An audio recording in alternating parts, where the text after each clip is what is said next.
이제 오늘 그 야고보서 그 요나서 이제 마지막 부분입니다. 4장 5절부터 11절까지 이제 말씀을 나누게 됩니다. 그리고 내일 이제 목요일에는 요나서를 마치면서 1장부터 4장까지 우리가 이제 한번 전체적으로 좀 정리하는 그런 시간을 우리가 갖도록 하고, 그리고 이제 금요일은 성금요 기도회 시간입니다. 그래서 이제 요나서 예수님께서 이제 자신의 죽으심과 부활을 이렇게 설명하실 때 요나의 표적을 통해서 이렇게 설명을 하셨습니다. 그래서 이제 이 요나서를 통해서 이제 우리 예수님의 죽으심과 부활에 대해서 이렇게 좀 조명할 수 있는 그런 시간들을 이제 우리가 금요일 날 우리가 가지면서 이제 특별 저녁 기도회를 아마 마무리하게 될 것 같습니다. 이제 4장에는 하나님께서 이제 요나를 설득하시는 내용입니다. 설득하시는 내용. 그래서 어제 살폈던 1절부터 4절까지는 이제 하나님께서 니느웨가 이제 악에서 돌이킨 것을 이렇게 보셨을 때, 그때 하나님께서는 니느웨에 내리려고 했던 그 재앙을 돌이키셨습니다. 이런 일들이 일어났을 때 이제 요나의 반응이옵니다. 요나의 반응. 그래서 요나는 매우 이렇게 싫어했습니다. 그러니까 큰 불쾌함으로 요나는 이렇게 불쾌해졌습니다. 그리고 이제 하나님께 항변을 했죠. 하나님, 바로 이것 때문에 내가 고국에서 하나님의 첫 번째 명령이 주어졌을 때 내가 하나님의 낯을 피하여서 도망하게 된 이유입니다. 하나님께서는 이제 자비롭고 은혜롭고 노하기를 더디하시는 분이시고 인자가 많으신 분이시니까 내가 니느웨 가서 말씀을 전했을 때, 그리고 니느웨가 그 말씀에 반응을 보이게 되면 하나님은 틀림없이 그 재앙을 돌이키실 분이다라는 것을 내가 알았기 때문에, 그래서 니느웨가 용서받는 이런 일이 일어나지 않게 하기 위해서 이제 자기는 여호와의 얼굴을 피하여 도망했다라고 하나님께 이제 이야기를 합니다. 이야기를 하면서 이제 그는 이야기를 했습니다. 하나님, 나는 니느웨가 망하지 않고 대신 하나님께 용서를 받고, 그리고 이제 이 니느웨가 아무 일 없는 것처럼 잘 지내는 것, 이거 보면서 사는 것보다는 나는 죽는 것이 낫습니다. 이렇게 하나님 앞에 이제 막 항의를 합니다. 그때 이제 4절 말씀에 하나님께서 반응을 보이시죠. 너가 성내는 것이 옳으냐, 이렇게 하나님께서 이제 질문을 하셨습니다. 그리고 이제 오늘 살피는 이제 5절부터는 이렇게 완전히 막 분노하고 성내고 그 마음이 완전히 털어져 있는 이 요나를 이제 하나님께서 설득하시는 내용이 이제 11절까지 이어지게 됩니다. 그런데 이제 이 말씀은 이제 먼저는 5절부터 시작을 해서 이제 5절부터 시작을 해서 이제 9절까지는 이제 하나님께서 이 요나의 마음을 이제 설득하시기 위해서 먼저는 이렇게 박능꿀을 준비하시는 내용들이 나타나게 됩니다. 그리고 그 박능꿀과 관련해서 이제 하나님께서 요나와 이렇게 대화를 나누시는 내용이 이제 9절까지의 이제 기록이 됩니다. 그리고 이제 마지막 10절과 11절은 이제 요나서의 결론이고, 이제 마지막 하나님께서 요나에게 주시는 말씀입니다. 그 말씀은 결국 무엇인가 하면 악한 세상을 대표하는 이 니느웨를 하나님께서 내가 아낀다 라는 말씀으로 이제 요나서가 마무리되게 됩니다. 자, 그러면 5절 말씀을 이제 한번 보시면 요나가 성읍에서 나가서 이제 니느웨 성읍에서 나갔습니다. 그리고 그 성읍 동쪽에 이제 앉아서 이제 거기서 자기를 위하여 초막을 짓습니다. 이제 상상이 가시죠. 막 요나가 화가 나가지고 이제 하나님께 용서를 받은 이 니느웨 성에서 이렇게 나갑니다. 나가서 성읍 동쪽에 이제 앉아가지고 이제 초막을 짓습니다. 초막을 짓고 그 아래에서 이제 지켜보고 있습니다. 무엇을 지켜보고 있느냐? 그 성읍에 무슨 일이 일어나는가? 도대체 저 니느웨 성읍에 무슨 일이 일어나는가라는 것을 보려고 이제 그늘 아래 그는 앉아 있습니다. 여러분, 이 요나의 그 행동은 좀 어떤 것 같습니까? 이제 우리가 요나의 했던 그런 심리적인 상태를 충분히 이해할 수는 없지만, 그러나 분명한 것은 굉장히 이제 하나님에 대해서 불순한 그런 이제 행동입니다. 불순한 행동. 아마 두 가지 중에 하나인 것 같아요. 하나는 뭔가 하면 하나님을 무시해버리는 겁니다. 하나님에 대해서 무시해버리는 것. 분명히 하나님께서는 이제 니느웨를 용서하셨는데, 그리고 그 마음을 하나님이 요나에게 전해주셨는데도 불구하고 요나는 너무 이렇게 화가 나서 하나님이 용서해 주셨다는 거, 이걸 그냥 무시해버리고 이제 니느웨 동쪽에 앉아서 저 니느웨 언제 망하나 하는 것을 지켜보고 있는 모습입니다. 그래서 하나님을 무시하는 모습을 여기서 우리가 엿볼 수도 있고, 또 하나는 이런 마음이겠죠. 너무 화가 나서 혹시라도 니느웨에 대한 하나님의 용서가 이제 번복될 수도 있지 않겠느냐. 정말 니느웨에 대한 이 하나님의 용서가 번복되었으면 좋겠다라는 이런 어떤 마음을 가지고 이제 그 성읍 동쪽에서 그 성을 바라보고 있었는지 모르겠습니다. 이제 어느 쪽이든 분명한 것은 뭔가 하면 이제 요나는 무엇을 보고 싶었느냐? 니느웨가 망하는 것을 보고 싶었습니다. 니느웨가 이제 하나님이 내리시는 그 재앙을 통해서 망하는 것을 요나는 이렇게 보고 있었습니다. 이것이 이제 5절에 나타난 요나의 모습입니다. 이제 성읍 동편에서 딱 초막 짓고 앉아가지고 이제 성읍을 바라보면서 저 성 저거 언제 망하나, 언제, 그거를 이렇게 지켜보고 있는, 그리고 하나님을 향해서는 막 너무너무 화가 나고, 그리고 그 마음이 풀리지 않은 채 정말 저 성읍, 저 성 언제 망하나 이렇게 지켜보고 있습니다. 자, 이런 가운데 이제 6절에 그 하나님 여호와께서 이제 요나를 설득하시기 위해서 어떻게 하셨느냐? 먼저 행동을 하셨습니다. 행동. 그 행동의 내용이 이제 6절부터 8절까지 나옵니다. 그러니까 하나님께서는 무엇을 예비하셨느냐? 이제 박능꿀을 이렇게 예비하셨습니다. 박능꿀을 예비하셨다.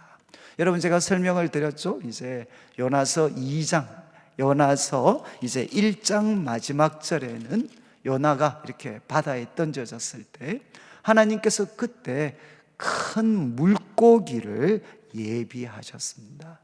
그러니까 이 요나서에서 굉장히 중요한 단어 중에 하나가 바로 이 예비하사. 하나님께서는 큰 물고기를 준비하셨고, 이제 4장 마지막 부분에서는 무엇을 예비하셨느냐? 박능꿀을 이제 하나님께서 예비를 하셨습니다. 그런데 박능꿀을 이렇게 예비하셔서 무엇을 하게 하셨나? 이제 요나의 머리를 이렇게 그늘로 덮을 수 있도록, 여러분 이 팔레스타인 아수르의 뜨거운 그런 사막 광야 지방에 여러분 이제 낮에 뜨거운 태양이 이렇게 이 요나를 비추게 되면, 머리를 비추게 되면 얼마나 이게 고통스럽겠습니까? 그러니까 하나님께서 요나의 고통을 덜어주시기 위해서 박능쿨을 예비를 하셨습니다. 그래서 이제 요나를 가릴 수 있도록, 그늘로 가릴 수 있도록 했습니다. 그래서 6절 마지막에 보시면 이제 그의 괴로움을 면하게 하려 하심이었더라. 여기 이제 그의 괴로움이라는 이 표현도 바로 라라는 표현입니다. 라. 어제 4장 1절을 설명할 때 요나가 매우 싫어했다, 이는 큰 불쾌감. 그런데 이 큰 불쾌함이 바로 라입니다. 라. 그런데 이 라는 3장 10절에 하나님께서 니느웨가 악에서 돌이킨 것을 보시고 3장 10절에 이 악이라는 것도 라입니다. 라. 그리고 이 악에서 돌이킨 것을 보시고 하나님께서는 니느웨에 내리려고 하는 재앙을, 그런데 이 재앙이 무엇이냐? 이것도 라입니다. 라. 그러니까 하나님께서는 참 니느웨가 라에서, 이 악에서 돌이킨 걸 보시고 이제 내리려고 했던 라, 재앙을 이제 돌이켜 주셨습니다. 이것 보고 4장 1절에 이제 요나는 큰 불쾌함, 큰 라, 정말 큰 불쾌함이 그를 사로잡았습니다. 그런데 우리 하나님은 이제 4장 이 6절에서 이 박능쿨을 만들어 주셨어요. 무엇을 위해서? 요나의 라, 요나의 이 괴로움을, 요나의 이 재앙을 이렇게 면하게 해 주시려고 우리 하나님께서 박능쿨을 예비하셨습니다. 자, 이렇게 했을 때 요나의 반응이 6절 마지막에 보면 박능쿨로 말미암아 크게 기뻐하였습니다. 요나는 정말 크게 기뻐했습니다. 그 뜨거운 날에 하나님께서 박능쿨을 준비하셔서 이제 그에게 그늘이 지도록, 그의 머리와 몸에 그늘이 지도록 해서 그의 고통을 이렇게 들어주셨으니까 요나가 크게 이렇게 기뻐했습니다. 그런데 4장 7절에 보면 이제 그 다음 날 새벽입니다. 이튿날 새벽에 또 하나님은 무엇을 준비하셨느냐? 벌레를 예비하셨다는 겁니다. 하나님께서는 벌레를 예비하셔서 새벽에 그 박능쿨, 요나의 그 머리를 그렇게 가리게 해줬던 그 박능쿨을 갉아먹게 하셨습니다. 그러니까 이제 그 박능쿨이 시들어 버렸습니다. 시들어 버렸는데 또 8절에 보면 이제 해가 떴습니다. 해가 뜰 때 또 하나님이 무엇을 예비하셨느냐? 뜨거운 동풍을 예비하셨습니다. 뜨거운 동풍을 예비하셨습니다. 여러분이 이제 이 아수르가 있다면 이 아수르의 동쪽은 무엇이겠습니까? 다 사막입니다. 뜨거운 사막입니다. 그러니까 동풍은 무엇이냐? 그 뜨거운 사막, 동쪽에 있는 뜨거운 사막에서 불어오는 그 뜨겁고 건조한 바람이 바로 동풍입니다. 그리고 이제 팔레스타인 지역에서는 남풍은 무엇이냐? 남서풍은 무엇이냐? 지중해에서 불어오는 우기를 가지고 있는 그런 바람입니다. 여러분, 이제 하나님이 무엇을 준비하셨느냐? 해가 뜰 때 뜨거운 동풍을 예비하셨습니다.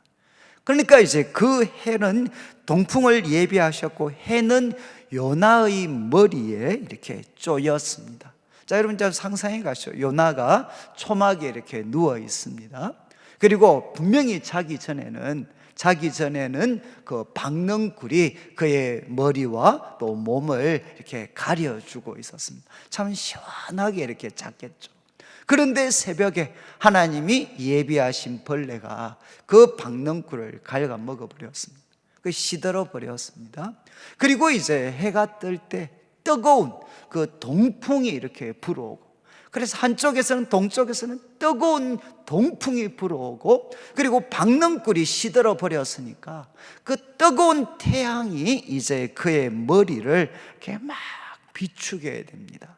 그러니까 얼마나 이렇게 힘이 들었으면 이제 8절 중반에 보면 요나가 혼미하였다. 정말 요나가 혼미할 정도로 고통스러웠다는 겁니다. 그래서 또 요나가 이제 무엇을 하느냐? 스스로 죽기를 구합니다. 하나님, 내가 이렇게 살 바에는 나는 죽는 것이 낫겠습니다. 이렇게 또 하나님 앞에 내가 죽게 해 주십시오. 이렇게 하나님 앞에 호소를 합니다. 그러니까 이제 9절 말씀에 하나님께서 요나에게 이렇게 말씀을 하시죠. 야, 너가 이 박능굴로 말미암아 성내는 것이 옳으냐? 야, 네가 키운 것도 아닌데, 아니 이 박능굴이 이렇게 참 벌레가 갉아먹어서 시들어졌다고 해서 너가 이렇게 성내는 것이 옳으냐? 이렇게 하나님께서 질문을 하셨습니다. 그러니까 한번 요나의 표정을 한번 생각하시면서 이 대답을 한번 보시죠. 그가 대답합니다. 내가 성내어 죽기까지 할지라도 옳으니이다. 이것은 무엇이죠? 내가 성내는 거 옳습니다. 하나님, 나는 죽을 지경입니다. 나 성내는 거 옳습니다. 나는 지금 죽을 지경입니다. 이렇게 또 요나가 하나님 앞에 이렇게 대항을 하는 거죠. 대항. 여러분이 이제 이 요나의 모습을 보니까 어떻습니까? 요나의 모습을 보니까 어떻죠?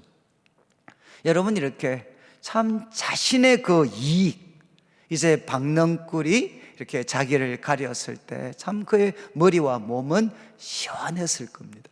그런데 그 박능굴이 사라져 버렸습니다. 그러니까 뜨거운 태양이 자기의 머리를 이렇게 막 이제 쬐이게 됩니다. 그러니까 정말 이 자기의 이익에는 이만큼 민감한 거죠. 하나님, 난 죽는 게 좋습니다. 그리고 내가 성내는 거 지극히 옳습니다. 나 죽을 지경입니다. 이렇게 하나님 앞에 좀 속되게 표현하면 이제 바락바락 이렇게 하나님 앞에 이렇게 대들고 있습니다. 여러분, 이것이 이제 9절까지의 말씀입니다. 말씀. 이 말씀을 보면 이제 우리가 두 가지 정도로 이렇게 지적을 할 수 있는데, 하나는 뭔가 하면 지금 막 소위 골이 나 있죠. 이 요나가 막 이 분을 어떻게 참지를 못합니다. 참지를. 막 하나님을 향해 너무너무 화가 나 있고, 그리고 자신의 삶에 대해서 막 너무너무 화가 나 있습니다. 그러니까 건드리기만 하면 막 폭발 정도로 지금 요나는 화가 나 있습니다. 그런데 이 화가 나 있는 이렇게 요나를 하나님께서 설득하시기 위해서 하나님께서는 참 박능굴, 그리고 벌레, 그리고 동풍, 이거는 지극히 일상생활, 우리 일상생활에서 항상 쉽게 볼 수 있는, 경험할 수 있는 겁니다. 우리 일상생활에서 쉽게 경험할 수 있는 것을 통해 하나님께서는 요나를 이렇게 교훈하십니다. 교훈. 여러분, 하나님께서는 말씀을 통해서, 그리고 막 이렇게 천둥과 같은 말씀으로 우리를 교훈하시기도 하시지만, 때로는 우리들의 일상생활에 항상 우리가 맞이하는 그 현실의 삶 가운데서도 하나님께서는 우리를 교훈하실 수가 있습니다. 그래서 하나님께서는 참 박능굴을 준비하시고, 또 벌레를 준비하셔서 깔아먹게 하시고, 그 다음에 뜨거운 동풍을 준비하시고, 이렇게 해서 이제 요나를 이렇게 교훈을 주고 계십니다. 그리고 또 한 가지 우리가 살펴야 될 내용은 뭔가 하면, 참 이 요나가, 여러분, 니느웨를 향해서는 뭐라고 했습니까? 니느웨를 향해서는 이 도성은 망해야 돼. 이 도성은 하나님의 그 심판과 재앙을 받아 망해야 돼. 요나는 니느웨를 향해서는 그렇게 잔인하고 그리고 무감각한 마음, 그들이 닥칠지도 모르는 그 큰 재앙과 고통에 대해서 요나는 무감각합니다. 그리고 잔인합니다. 잔인해. 이 니느웨 사람들에 대해서는 그렇게 잔인하고 무감각하면서도 여러분 자신에 대해서는 어떻게 됐습니까? 자신에 대해서는 그 박능굴 하나로 대표되는 자신의 그 이익에 조금이라도 이렇게 뭔가 손상이 가면 지금 요나는 막 또 분노가 막 폭발하는 거죠. 폭발. 여러분 이런 그 요나의 모습이 어쩌면 우리들 속에도 많이 이렇게 발견될 수 있습니다. 빈번하게 발견될 수 있습니다. 여러분 남들에 대해서는 막 좀 무관심하고 때로는 막 잔인할 수도 있는 말들을 우리는 막 함부로 막 뱉을 수가 있어요. 그렇지만 자신과 관계된 거는 여러분 박능굴, 그 돈으로 따지면 뭐 얼마의 가치가 있겠습니까? 그런데 그 박능굴 하나 가지고도 아이고 하나님 나는 살고 싶지 않습니다 라고 표현할 만큼, 그리고 하나님께서 너가 화내는 거 옳으냐 그렇게 질문하셔도 옳습니다, 내가 성내는 거 옳습니다, 나는 정말 죽었으면 좋겠습니다 라고 하나님 앞에 바락바락 항변할 정도로 여러분 자기 자신에 대해서는 정말 예민한 거죠. 예민. 여러분 이것이 바로 요나의 이렇게 모습이었습니다. 이제 이런 요나에 대해서 하나님께서 이제 마지막 말씀을 10절과 11절을 통해 주시는데, 이 말씀은 이제 자막에 나오는 것처럼 그 고대 랍비들, 이 랍비들의 정명 방식을 이렇게 사용을 하셨습니다. 무슨 말인고 하면 가벼운 사항에 이것이 해당이 된다 그러면 말할 필요도 없는 게 무엇이냐? 그 가벼운 상황보다는 훨씬 더 무거운 상황에는 더욱 해당된다. 가벼운 것에 이것이 맞다면 이것보다 더 무거운 것에 대해서는 말할 필요도 없이 확실하다 라고 이렇게 논리를 전개하는 그 정명 방식을 이제 우리 하나님께서 사용을 하셔서 요나에게 질문을 하시게 됩니다. 자, 이제 10절을 보시면 먼저 여호와께서 이렇게 말씀하십니다. 너, 이제 요나는 어떻게 했느냐? 수고도 아니하였고 재배도 아니하였고 하룻밤에 났다가 하룻밤에 말라버린 이 박넝쿨을 아꼈다는 겁니다. 하나님께서 요나 보고 말씀하셨어요. 야, 너는 박넝쿨을 아꼈다. 박넝쿨. 그런데 이 박넝쿨은 무엇이냐? 두 가지 강조점을 하셨죠. 하나는 뭔가 하면 너가 수고도 아니하고 키우지도 않았다. 재배도 아니했다. 너 키우지도 않은 거다. 수고도 아니하고 재배도 아니한 거다. 그리고 두 번째는 지적을 하십니다. 이제 하룻밤에 났다가 하룻밤에 말라버리는 정말 하루살이에 불과한 이 박넝쿨. 여러분 박넝쿨은 요나에게 말씀하시죠. 네가 키운 것도 아니다. 그리고 이 박넝쿨은 하루살이다. 하루살이. 하룻밤 하루 났다가 바로 하룻밤에 났다가 하룻밤에 말라버리는 이 하루살이 같은 박넝쿨 너가 아꼈다. 이게 사실이라면 이제 하나님께서 말씀을 하시죠. 너 이런 박넝쿨을 아꼈다면 하나님은 나는 그러면 무엇을 아꼈다는 거죠? 나는 바로 니느웨 성입니다. 니느웨. 그래서 11절 보시면 하물며 이 큰 성읍 니느웨, 이 하물며 이 큰 성읍 니느웨는 11절 마지막을 보셔야 됩니다. 내가 어찌 아끼지 아니하겠느냐. 너가 가벼운 박넝쿨을 아끼지 아니했다면 내가 그 박넝쿨보다는 비교할 수 없을 정도로 무거운 이 니느웨라는 큰 성읍, 이 큰 성읍을 내가 어떻게 아끼지 않을 수가 있겠느냐, 이렇게 하나님께서 요나에게 말씀하십니다. 그런데 이제 이 큰 성읍 니느웨에 대해서 수식하는 말들이 붙어 있죠. 무엇입니까? 이 성읍에는 좌우를 분별하지 못하는, 이 좌우는 뭐 미성숙을 뜻할 수도 있지만 그냥 일반적으로 생각한다면 마땅히 할 일을 분별하지 못하는 자. 그러니까 이 니느웨 사람들은 하나님과 그분의 법에 대한 이해가 부족합니다. 그러니까 그들은 마땅히 할 일을 분별하지 못하는 사람들이죠. 그런데 그런 사람들이 얼마가 있느냐? 12만여 명이 있다는 겁니다. 12만 명이 넘는 좌우를 분별하지 못하는 사람들이 있고, 그리고 거기에는 가축도 많이 있다는 겁니다. 여러분, 이런 큰 성읍 니느웨를 내가 어찌 아끼지 아니할 수 있겠느냐, 이렇게 하나님께서는 요나에게 질문을 하십니다. 그리고 이 질문으로 이제 요나서는 마치게 됩니다. 이제 말 그대로 열린 결론이죠. 열린 결론.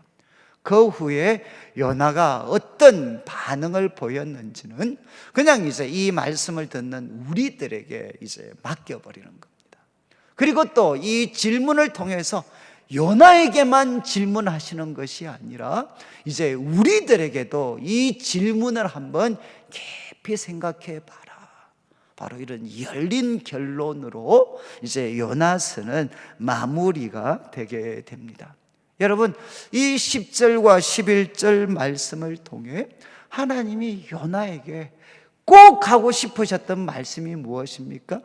그것은 내가 이 큰 성읍 니느웨를 아낀다는 것입니다. 야, 나는 이 큰 성읍 니느웨, 정말 이방인입니다. 하나님을 알지 못합니다. 그리고 폭력적입니다. 그리고 하나님의 백성 이스라엘에게는 두고 위협이 되고, 그리고 계속해서 괴롭혔던 이 큰 성읍 니느웨를 하나님은 아끼신다. 특별히 어떤 모습을 아끼시는 거죠? 그들이 회개하고 하나님이 주신 말씀을 듣고 돌이켰을 때 하나님은 그들을, 이 큰 성읍 니느웨를 하나님은 아끼신다. 그러니까 요나에게, 야, 내가 이걸 아끼고 있다는 것, 내가 이 큰 성읍 니느웨를 아낀다는 것, 첫 번째는 너 좀 알아다오. 너 좀 알아다오. 그리고 두 번째는 무엇이겠습니까? 알아주는 정도뿐만 아니라, 야, 너 조금이라도 이 마음을 가져줄 수 없겠냐. 이 내 마음을, 이 악한 성읍 니느웨에 대한 하나님의 아끼시는 마음, 그 사랑하는 마음을 너도 좀 같이 가질 수는 없겠느냐. 바로 이런 하나의 그 도전으로 주님께서는 이 말씀을 요나에게 주셨습니다. 여러분, 이제 우리가 내일 마무리하면서 한 번 더 살펴보겠지만, 여러분, 하나님께서 바로 요나에게 이 말씀을 하시고, 그리고 하나님의 이 마음을 요나도 갖게 하기 위해서 참 하나님은 먼 길을 걸어오셨죠.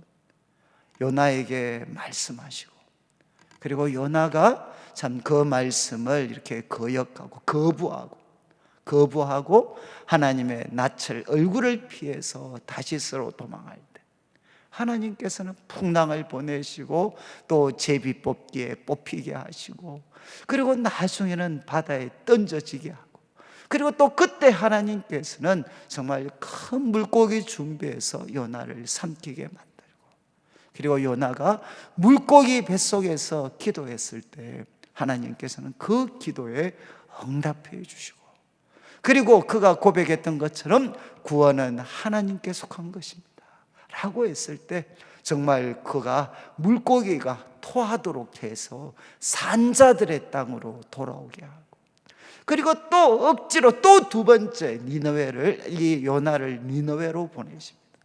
그러면 요나는 전혀 마음은 내키지 않지만 그러나 그는 최소한의 순종을 합니다.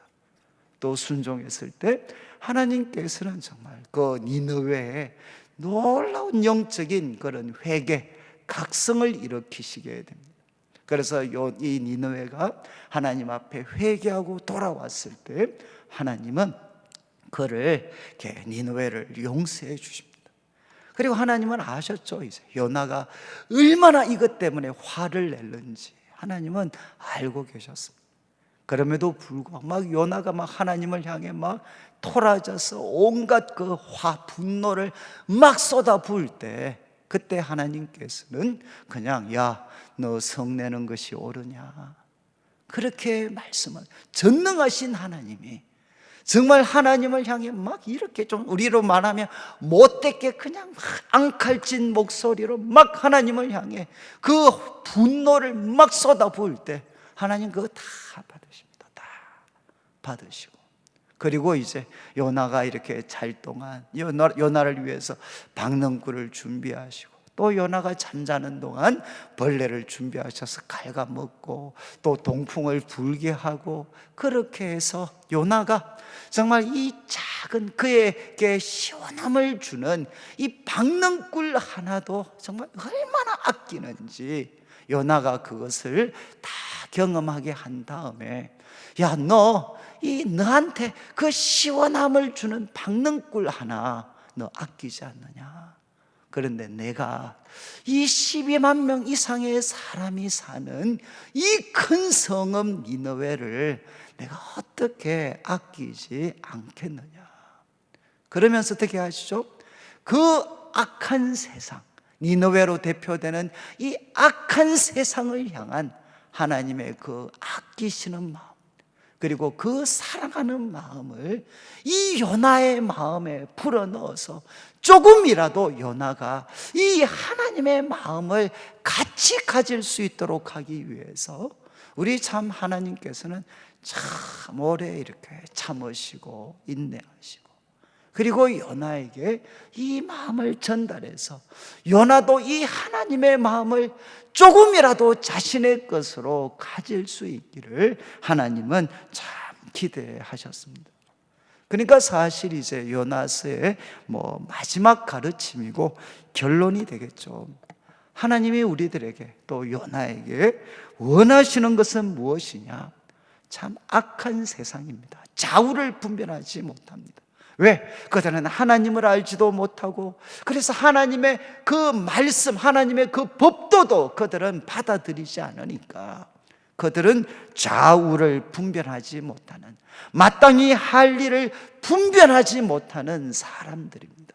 그리고 이들은 하나님이 주신 힘을 갖고 어떻게 하느냐? 정말 하나님의 백성 이스라엘도 막 짓밟고 고통 속에 몰아넣는 이런 사람들이죠. 그런데 이런 악한 세상을 하나님은 아끼신다. 그리고 이들도 돌아와서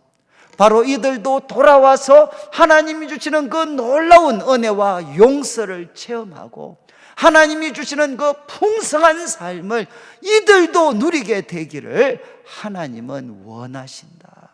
그러니까 악한 세상을 향한 하나님의 그 아픈 마음, 그 긍휼하심을 너희들이 배워라. 이렇게 성경은 이제 요나서는 우리에게 도전을 하고 있습니다. 여러분이 이제 제가 몇 구절, 참고 구절을 좀 같이 이제 읽으면서 오늘 말씀을 마무리하려고 하는데 아마 우리가 이사야서 이제 19장 24절, 25절 말씀이 나오는데 성경에 저는 이런 말씀이 있는 줄 잘 몰랐어요. 이제 성경에서 아수르도 하나님의 백성의 편입이 될 것이다 라는 것을 예고하는 말씀이 이제 간혹 있습니다. 아마 그 중에서 가장 영광스럽고 참 놀라운 말씀이 이 이사야 19장 24절 25절 말씀입니다. 이 말씀은 어디 나오는 건고 하면 하나님께서 이사야 선지자를 통해 이집트죠, 애굽에 하나님의 심판을 명령할 때 그 마지막 부분에 등장하는 말씀이 바로 이 말씀입니다. 여러분, 아수르와 맞먹는 강대국 이집트는 여러분 이제 하나님이 심판하실 겁니다. 하나님이 심판하시면 애굽의 어떤 지혜자도 거기서 벗어날 길을 제공해 주지 못합니다. 그러면 나중에 이집트, 애굽은 어떻게 되느냐? 그 고통을 통해서 역설적으로 하나님 앞에 자신을 낮추게 됩니다. 그리고 하나님 앞에 돌아오게 되고, 그리고 이집트 땅에 하나님을 경외하는 여러 개의 성이 세워질 것이다 라고 하나님께서 말씀을 주시면서, 이 말씀은 마지막에 나오는 겁니다. 여러분, 바로 이제 남쪽에 그 이집트가 강대국을 대표한다면, 이제 북동쪽에는 바로 아수르가 그 당시에는 최고의 강국이었습니다. 그리고 그 중심에 약한 나라 이스라엘이 있습니다. 하나님께서 이렇게 말씀을 하십니다. 24절을 보십시오. 그날에 이스라엘이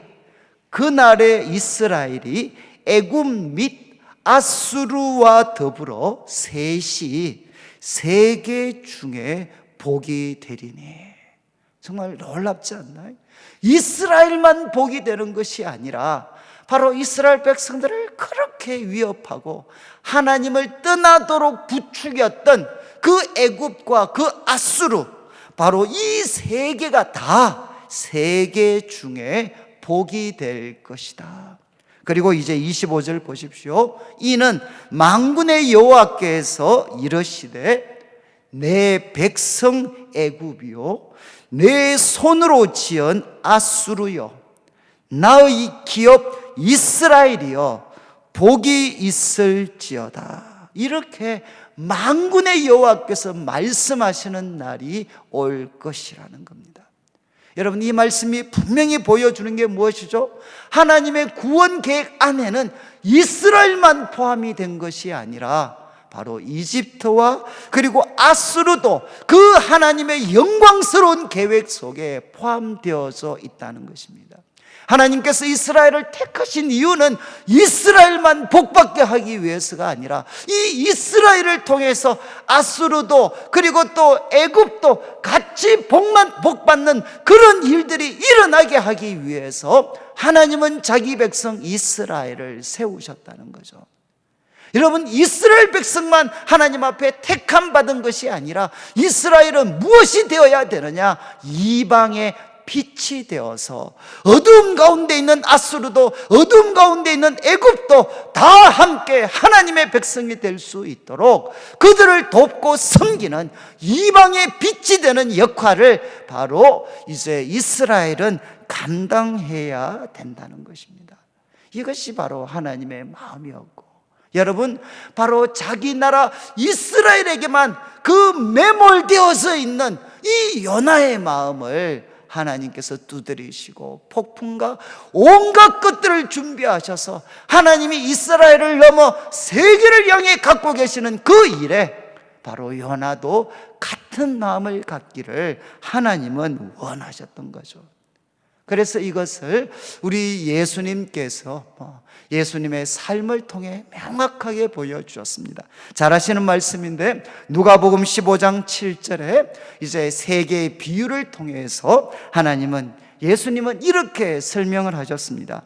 죄인 한 사람이 회개하면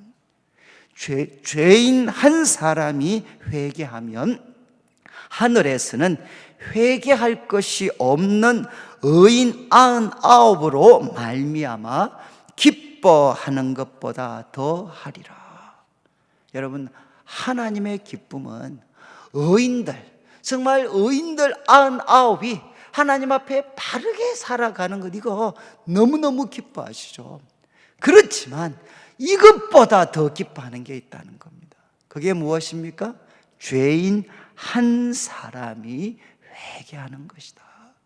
지금 요나서에 등장했던 이 니느웨 사람들과 같은, 그리고 누가복음 15장에 등장하는 세리와 그리고 몸을 파는 여인들처럼 여러분, 바로 죄인, 그 죄인 한 사람이 회개하면 의인 99을 인하여 기뻐하는 것보다는 하늘에서 더 기쁨이 클 것이다. 이렇게 예수님께서 말씀하셨습니다. 그러니까 주님의 몸된 교회, 그리고 주의 백성들은 의인으로서 살아가는 것과 함께 무엇을 위해 노력해야 되느냐? 여러분, 죄인들까지도, 니느웨로 대표될 수 있는 죄인들까지도 품고 아끼면서 그들이 회개하고 하나님 앞에 돌아오게 하는 일을 위해서 그들은 정말 힘을 기울여야 된다는 거죠. 그리고 이제 5분 지금이 고난 주간입니다. 이제 누가복음 23장 34절, 예수님께서 십자가에서 하신 마지막 말씀이죠. 마지막 말씀. 예수님께서 뭐라고 말씀하셨느냐? 십자가에서 이렇게 말씀하셨습니다. 아버지, 저들을 사하여 주옵소서. 아버지, 저들을 사하여 주옵소서. 자기들이 하는 것을 알지 못함입니다. 여러분, 우리 예수님께서는 자기를 십자가에 못 박는 그 로마의 병정들, 그 유대의 어떤 군병들, 여러분, 그들을 바라보면서 하나님을 향해 말씀을 하셨습니다. 아버지, 저들을 용서하여 주십시오. 요나처럼 하나님, 저들에게 반드시 심판을 내려주십시오. 반드시 멸망시켜 주십시오. 이렇게 고집한 것이 아니라 우리 예수님께서 아버지, 저들을 사하여 주옵소서. 자기들이 하는 것을 알지 못합니다. 이게 무슨 말이죠? 좌우를 분별하지 못하는 사람들이죠. 저들은 자신들이 하는 것을 알지 못하는, 정말 마땅한 분별력을 갖지 못하고 있는 사람들입니다. 그러니까 저 사람들을 멸망시켜야 되는 게 아니라 하나님, 저들을 용서하여 주십시오. 이렇게 예수님께서는 기도하셨습니다. 여러분, 이제 우리가 고난 주간인데 우리가 주님의 십자가를 우리가 바라볼 때 많은 것들을 우리가 깨닫고 또 우리가 주님의 은혜와 사랑 속에 깊이 잠겨야 되겠지만, 그 중에 꼭 일어나야 되는 한 가지가 무엇이겠습니까? 우리들에게 고통을 주고 때로는 교회에도 위협이 될 수도 있고 정말 참 악하고 악한 사람들, 우리들을 너무 힘들게 하는 사람들, 바로 그들까지도 우리가 바로 정말 예수님의 마음으로, 그리고 하나님의 마음으로 그들을 대할 수 있는 그런 저희들의 모습이 회복되어져야 된다는 겁니다. 오늘 이제 말씀을 마무리하면서 여러분, 이제 우리가 우리들 자신의 삶을, 오늘 이 말씀을 통해 여러분, 이제 이 요나와 또 하나님의 대화를 통해서 여러분, 우리에게 주는 결국 결론적인 교훈은 두 가지입니다. 여러분, 하나님께서는 요나에게 참 내가 이 니느웨 사람들 아끼는 거 당연하지 아니하냐. 여러분, 이 말씀 속에는 무엇도 담겨져 있겠습니까? 이 말씀은 그러면 요나 북쪽 이스라엘은 사랑도 하지 않고 하나님은 그냥 아수르 사람들, 자기 악한 이 아수르만, 니느웨 사람만 사랑한다, 아낀다, 이런 말씀이 아니죠. 야, 내가 이 니느웨를 어찌 아끼지 않을 수 있겠느냐. 이 말씀에 보이지 않는 선행되는 말씀이 무엇이겠습니까? 야, 내가 니느웨를 사랑한다면 너희들을 아끼고 사랑하는 것은 말할 필요가 없지 않냐. 여러분, 이것이 요나서 1장, 2장, 3장의 말씀이죠. 특별히 2장 말씀, 1장과 2장 말씀을 통해 하나님께서 요나에게 끊임없이 주신 결국 말씀은 무엇입니까? 너가 하나님의 얼굴을 피하여 달아나도 하나님은 그를 포기하지 않습니다. 그리고 하나님은 그를 아끼십니다. 끝까지 추격하십니다. 그리고 그가 밑바닥에서 하나님 앞에 불을 지질 때에도 하나님은 그를 끌어올리실 만큼 하나님에게는 능력과 은혜가 있는 분이십니다. 여러분, 하나님께서 니느웨를 아끼신다면 여러분, 하나님께서 자기 백성인 우리들을 아끼신다라는 것은 말할 필요가 없다는 것입니다. 여러분, 우리 그리스도인들이 참 이렇게 쉽게 범하는 가장 큰 잘못이 무엇인지, 그것은 은혜로 시작했다가 율법으로 끝나는 것입니다. 여러분, 저도 저 자신을 지금 이렇게 담임 목사로 가르치고 있지만 저도 제가 누구인지 잘 알고 있죠. 제가 처음 주님을 만났을 때 그때 내가 어떤 사람이었는지 그때를 기억하면, 그리고 그때를 기억하며 지나온 지금까지의 삶을 살펴보면 고백할 수밖에 없는 것이 무엇이죠? 나의 나된 것은 하나님의 은혜입니다. 내가 특별하고 내가 능력이 있고 남들보다 나아서 이 자리에 이른 것이 아니라, 여러분, 나의 나된 것은 하나님의 은혜입니다. 이것은 우리 그리스도인이라면 모두가 고백할 수밖에 없는 것이죠. 그런데 은혜로 시작했다가 어느 순간에 우리는 무엇에 사로잡히느냐? 율법과 행함에 의지하고 자랑하는, 거기에 매달려 있는 우리들 자신을 우리는 보게 됩니다. 여러분, 이 요나스의 말씀을 마무리하면서 하나님은 요나에게 도전하시는 거죠. 내가 니느웨를 아낀다면 너를 아끼는 것은 말할 필요가 없지 않느냐. 그리고 두 번째 결론은 무엇이겠습니까? 여러분, 요나에게 베풀어 주셨던 그 하나님의 놀라운 은혜와 사랑은 너무나도 크고 넓어서 높아서 그 은혜와 긍휼 속에는 누구도 잠겨질 수 있느냐? 니느웨 사람들도 잠겨질 수가 있다는 겁니다. 여러분, 니느웨를 향한 하나님의 사랑은 여러분, 니느웨의 강조점이 있는 게 아닙니다. 무엇의 강조점이 있느냐? 이런 니느웨까지도 하나님의 사랑과 긍휼은 바로 이들까지도 품을 수가 있다는 것입니다. 그러니까 하나님께서 바로 요나와 그리고 이 시대를 살아가는 그의 백성들에게 요구하는 것은 무엇이냐? 여러분, 요나의 악함만을 바라보는 것이 아니라 이들까지도 능히 품는 하나님의 사랑의 크고 놀랍고 그 높고 위대하심에 잠겨져서 그 하나님의 사랑의 크고 위대하심 때문에 여러분, 이 세상을 살고 있는 사람들이 아수르같이 악하고 강하다 할지라도 이 하나님의 크고 놀라운 은혜와 사랑 때문에 바로 그들까지도 담겨질 수 있다라는 것을 우리가 알고, 여러분, 하나님이 그들을 사랑하시고 아끼시는 것처럼 우리도 그들을 아끼며 사랑하는 그 걸음걸음을 우리가 걸어가야 된다는 것입니다. 오늘 이제 말씀을 마무리하면서 여러분, 참 우리 한국교회도 안타까운 것은 참 은혜로 시작했는데 어느 순간 교회 속에서, 성도들의 삶 속에서, 사역자들의 가르침 속에서 은혜는 다 사라져버리고 이제는 율법과 인간적인 자랑만이 남아있는, 그리고 우리는 다르다란 그 어르식만이 남아있는 그런 모습들을 우리가 한 번씩 발견하게 됩니다. 이번 이제 고난주간을 통해서 그리고 이 요나스의 말씀을 살피면서 여러분, 요나 속에 있었던 이 선뿌리는 우리 속에도 분명히 있습니다.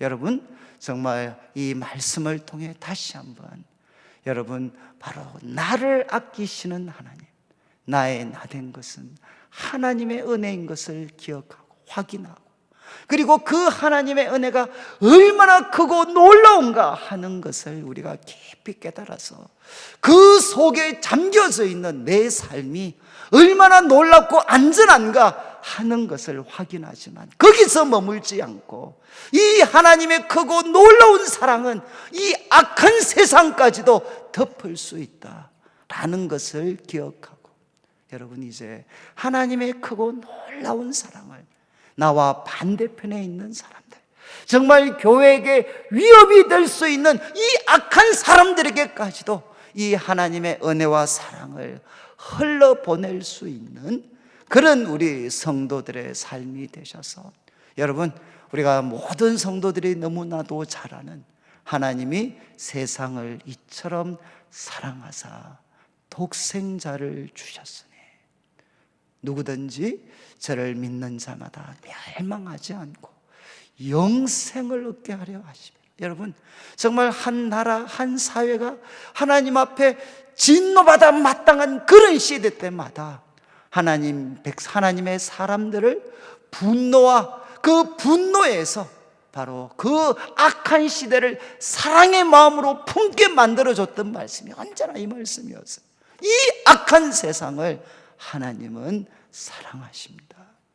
그리고 바로 이 악한 세상을 살리기 위해서 우리 하나님께서는 독생자를 주셨고, 누구든지 그들이 아무리 큰 악한 사람이라 할지라도 여러분, 이 예수님을 믿으면 하나님은 우리에게 영원한 생명을 선물로 주십니다. 이 하나님의 사랑을 이 악한 세상 가운데 정말 퍼뜨려 갈 수 있는, 흘러 들어갈 수 있도록 만들어주는 우리 모든 성도들의 삶이 되시기를 주님의 이름으로 축원합니다.